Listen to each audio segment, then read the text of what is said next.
Hola a todos, vamos con un nuevo vídeo dedicado en esta ocasión a 3 acontecimientos históricos clave dentro del proceso de la Guerra Fría. Estos 3 acontecimientos tuvieron lugar en los años 60 y pertenecen a la etapa de la coexistencia pacífica.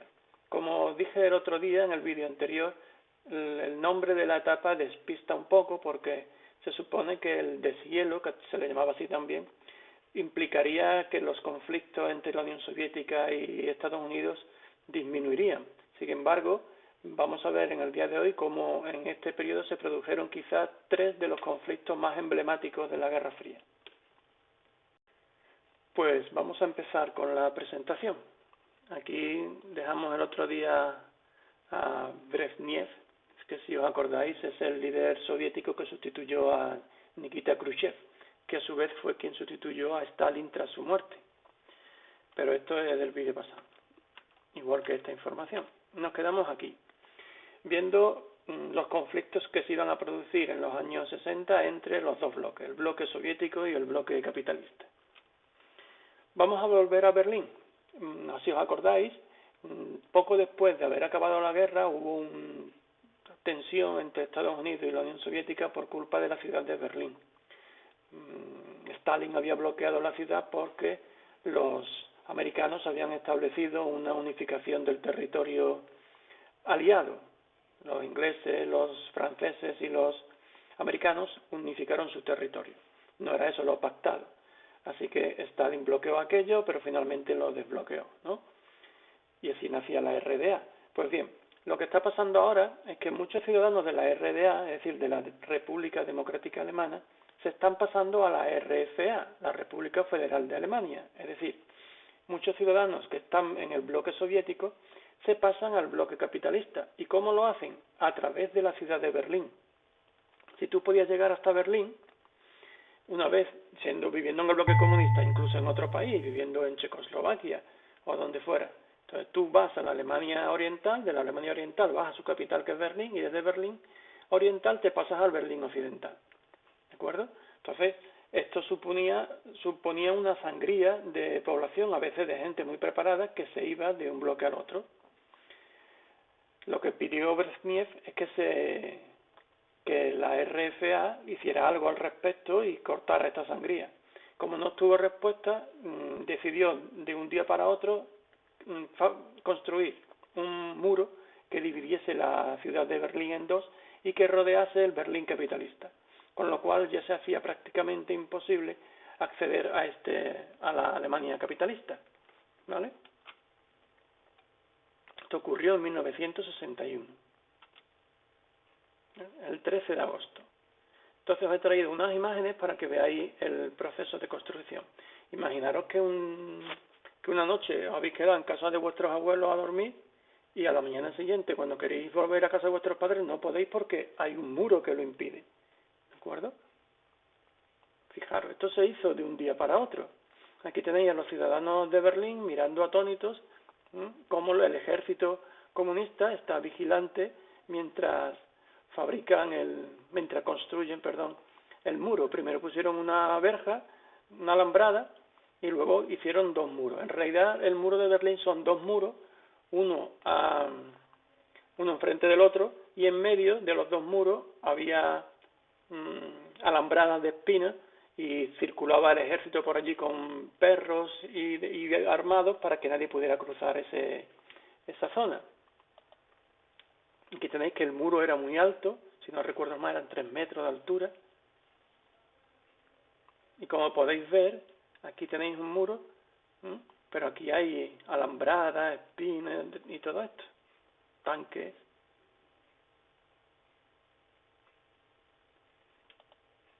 Y aquí tenéis la famosa puerta de Brandenburgo, que es esto de aquí, y como el muro dividió toda la ciudad, la dividió en 2. Se construyó a marcha forzada, pero mientras se terminaba, algunos alemanes consiguieron escapar. Muchos murieron en el intento, pero algunos escaparon. Mirad, os he traído una imagen típica de cómo un soldado de la Alemania comunista sale corriendo y abandona su puesto para irse a la Alemania capitalista. Y aquí tenéis arriba a la izquierda cómo están intentando pasar por las alambradas, aquí por arriba de las alambradas, y aquí directamente algunos edificios quedaron en una fachada daban al Berlín capitalista y en la otra al Berlín comunista. Si entrabas en el edificio y saltabas por las ventanas, aquí te esperaban los del Berlín capitalista para recogerte. Al final estos edificios se cegaron, se tapiaron con ladrillos y ya no se pudo pasar de un sitio al otro. Ya os digo que muchos murieron en el intento, básicamente porque era también la concepción de la libertad, el poder ir a un sitio, aunque el capitalismo no fuera lo ideal, pero era un territorio libre, mientras que en el comunismo, aunque pudiera tener a lo mejor unos objetivos más desde un punto de vista de justicia social más adecuados para determinadas personas, pero chocaban con la barrera de la falta, la ausencia de libertad. Y el muro de Berlín se convirtió en un símbolo de los férreos del mundo comunista frente a la libertad del capitalismo. Aquí os he traído este mapa para que entendáis un poco, os voy a dibujar sobre él, para que entendáis un poco mejor a lo que me refiero. Mirad, a ver si me sale. A ver. Vale. Mirad, esto es Alemania, ¿sí?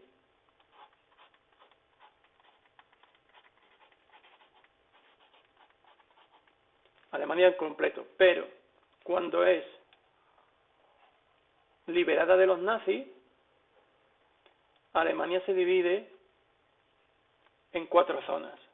Una zona inglesa, una zona francesa y una zona francesa aquí también, y una zona americana. ¿De acuerdo?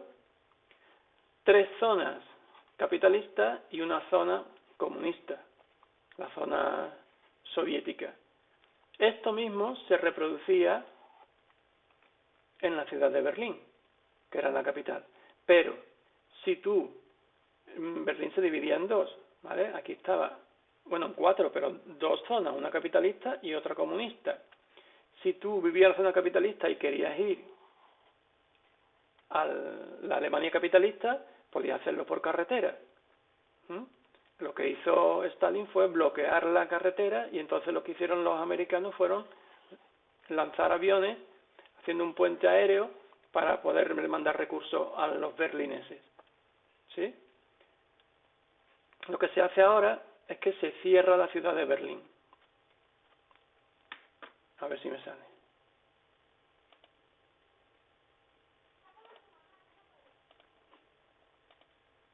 Veréis. ¿Veis? Aquí tenemos Berlín y ocurre exactamente lo mismo. Tenemos un Berlín capitalista, serían estos 3 territorios, y un Berlín comunista. El Berlín comunista pertenece a la RDA y el Berlín capitalista a la RFA. República Federal de Alemania, República Democrática Alemana. ¿Vale? ¿Qué ocurre? Que en el 61 se levanta un muro, que aquí podéis ver, que divide toda la ciudad en 2 mitades, pero que además rodea completamente la ciudad capitalista de Berlín. Así, si tú eres un ciudadano del Berlín capitalista, no puedes salir, y si eres un ciudadano comunista, no puedes entrar. Entonces se establecieron una serie de puntos para que de manera muy escasa, con unos permisos muy difíciles de conseguir, te podían permitir pasar de un Berlín a otro, pues para cuestiones diplomáticas o lo que fuera. ¿Sí? Y se abrió una carretera para que se pudiera acceder de una Alemania a la otra. ¿De acuerdo? ¿Se entiende más o menos? Ahora lo que ocurre es que, claro, la gente, mientras estuvo construyendo el muro, pudo escapar, aunque algunos murieron, pero una vez que se terminó el muro era muy difícil. Se llegó a hacer incluso un túnel subterráneo que comunicaba un Berlín con el otro. y algunos escaparon por ahí. Bueno, espero que se haya comprendido. Volvemos entonces a donde lo dejamos. ¿Vale? Este es el primer incidente, la cuestión de Berlín, que es la segunda vez que aparece y que no se va a resolver ya hasta 1989. En el 61 se construye el muro y en 1989 se derriba. ¿Sí? Pues 60-80 son 20 años, 28 años ahí el muro y la gente sin poder pasar de un sitio a otro de su misma ciudad. Como si ponen el muro allí en la avenida de la Constitución y dividen a Sevilla en dos. Otro acontecimiento clave de la Guerra Fría fue la crisis de Cuba. ¿Qué sabemos de Cuba? Que Cuba hoy en día sigue siendo un país comunista, gobernado por el Partido Comunista Cubano. Es de los pocos países del mundo que todavía sigue bajo el comunismo. China, Vietnam del Norte, en fin, Vietnam de Corea del Norte, Vietnam, ¿vale? Pero son pocos, y Cuba es uno de ellos. La peculiaridad es que la mayor parte de los regímenes comunistas están en Asia, sin embargo, Cuba es una isla del Caribe, está en América, y está muy, muy cerca de Estados Unidos, ¿vale? Vamos a ver qué ha pasado para que un territorio como este hoy en día sea comunista.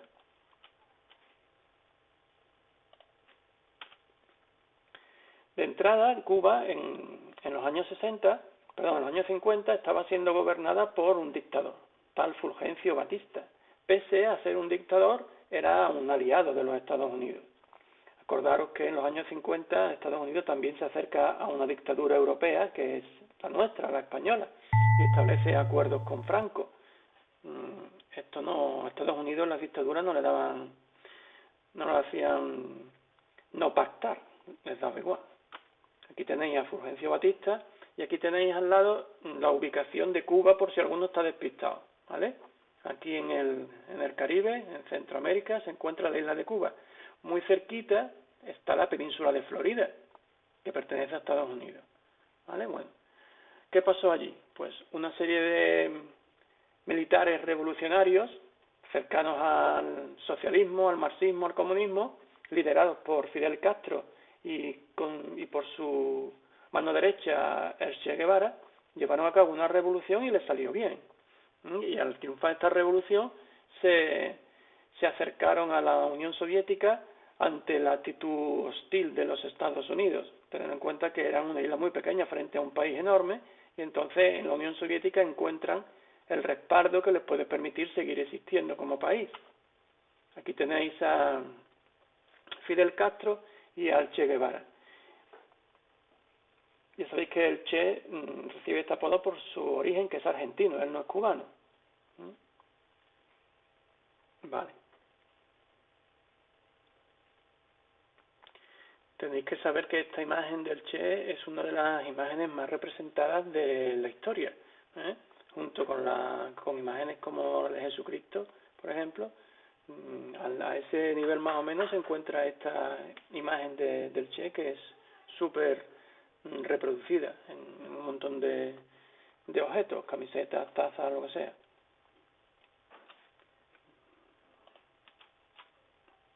Vale, ¿cómo acabó esto? Porque después de la revolución la cosa empeora, debido al hecho de que los espías americanos descubren que en la isla de Cuba hay unas plataformas de misiles apuntando hacia los Estados Unidos. Y las fotos que ellos sacan les indican que estas plataformas son de fabricación soviética.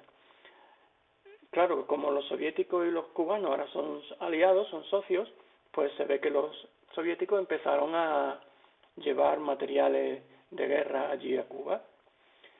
La reacción del presidente de los Estados Unidos entonces, que es Kennedy, es decirle a la Unión Soviética que os retira. Primero establece un bloqueo naval de la isla y luego les dice que os retira las plataformas de misiles o invade la isla. Reacción de Brezhnev: enviar buques de guerra soviéticos a la isla para proteger a la isla. Situación mundial: pánico a una guerra mundial, a una guerra nuclear, porque los Estados Unidos y la Unión Soviética por primera vez pueden enfrentarse directamente en el Caribe. los barcos soviéticos se acercaban peligrosamente a la isla de Cuba, donde esperaban los barcos de guerra americanos. Barcos de guerra americanos. Ahí tenéis, los aviones espía descubrieron la rampa de misiles soviéticos en la isla.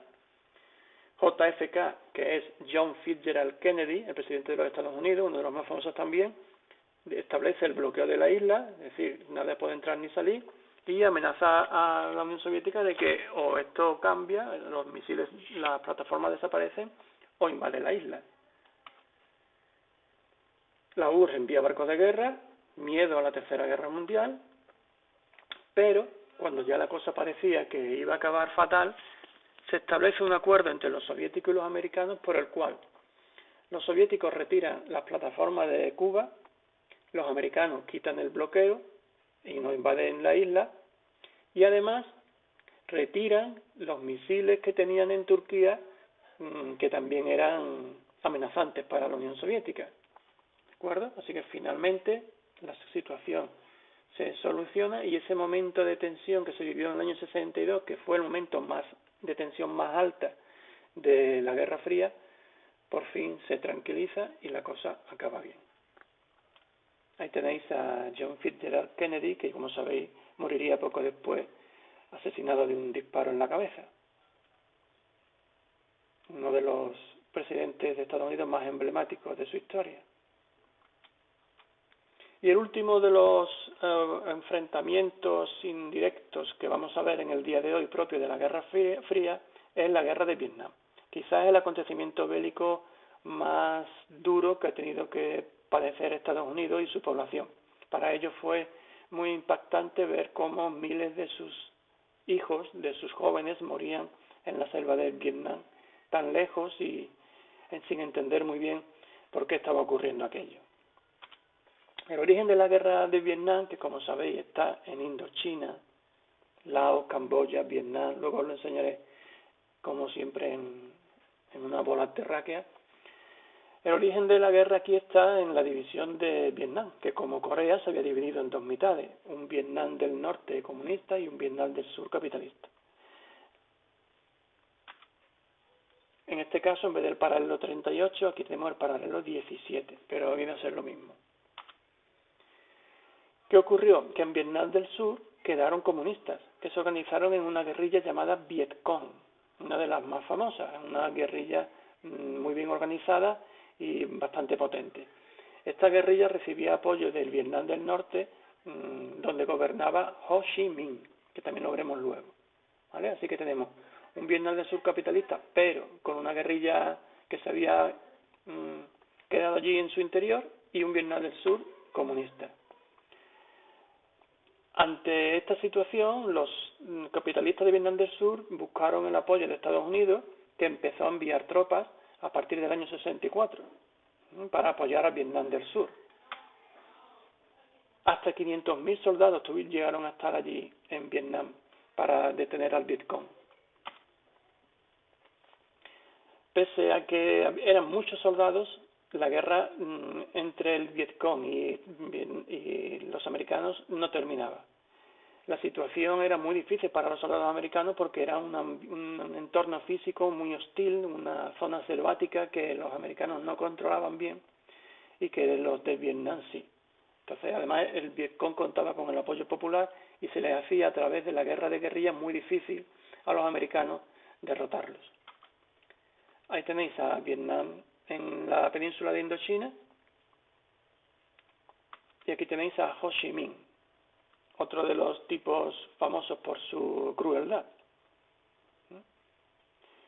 La opinión pública en Estados Unidos se fue poniendo cada vez más en contra de la guerra de Vietnam y la presión popular hizo que al final el gobierno de los Estados Unidos retirase las tropas en el año 73 de Vietnam, con lo cual la guerra terminaba y los Estados Unidos admitían la imposibilidad de controlar aquel territorio. 3 años después, los comunistas de Vietnam unificaban todo el territorio y convertían Vietnam en un país comunista. Era un fracaso evidente de la política internacional de Estados Unidos.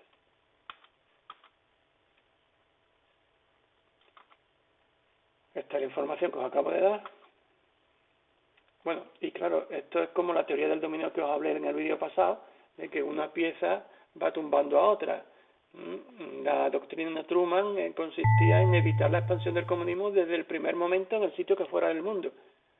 En Asia está China, está Corea del Norte, pero ahora está Vietnam, Laos y Camboya, ¿vale? Ahí tenéis el número de muertos: 50.000 soldados norteamericanos perdieron la vida, 150.000 heridos, y muchos de ellos que volvieron a Estados Unidos volvieron psicológicamente en muy mal estado, incomprendidos por haber estado en una guerra que no tenía sentido, pero también inadaptados a un país que no los veía, no los miraba bien. Aquí tenéis una de las imágenes más famosas de la guerra de Vietnam, de los niños huyendo de la locura que era esa guerra, donde los Estados Unidos utilizaban el napalm y todo tipo de munición que mataba a la población civil. Aquello fue un desastre, no solamente en vidas humanas, sino moral y éticamente hablando. Tanto es así que hoy en día hay muchas películas que se dedican a la guerra del Vietnam, y os he traído aquí algunos ejemplos. Para mi generación, Stallone era el representante de lo que era la guerra de Vietnam. Allí estaba Rambo matando vietnamitas a diestro y siniestro, y no sabemos bien por qué. No son muy buenas. Sí es una buena película, Forrest Gump, donde se trata el tema de la guerra de Vietnam. Os la recomiendo enormemente porque es un peliculón.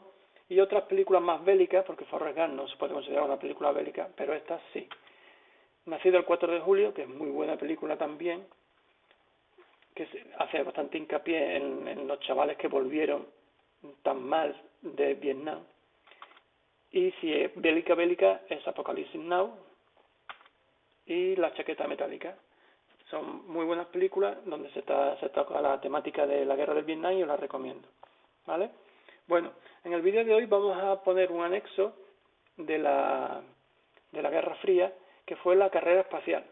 La carrera espacial no es contenido del temario, ¿vale? No es contenido de examen ni se pregunta, pero me parece interesante que conozcáis algo de la carrera espacial. En los años 50, a mediados de los años 50, en el 55, se organizó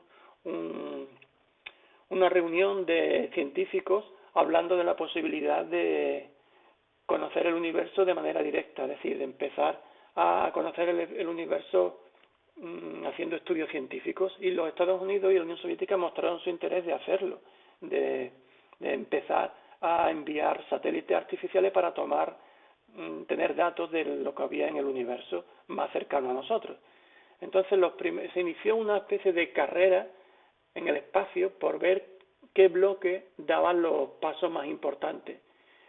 La Unión Soviética y los Estados Unidos empezaron a competir entre ellos para ver quién alcanzaba antes los hitos más relevantes del conocimiento del espacio. Entonces, el primero de los dos que consiguió mandar un satélite al exterior fueron los soviéticos. En el año 57, ahí tenéis una imagen del Sputnik. El Sputnik 1, que tenía el tamaño de un balón de baloncesto. Fue la primera vez que se envía un satélite al exterior, y lo hacen los soviéticos. Aquí tenéis al primer animal que se mandó al espacio, la perrita Laika. Y fueron los soviéticos, una vez más, los que consiguieron dar el primer paso. La pobre pues murió al poco tiempo porque se quedó sin oxígeno en la nave espacial. Aquí tenéis el primer satélite que llegó a impactar en la Luna, que también lo mandaron los soviéticos.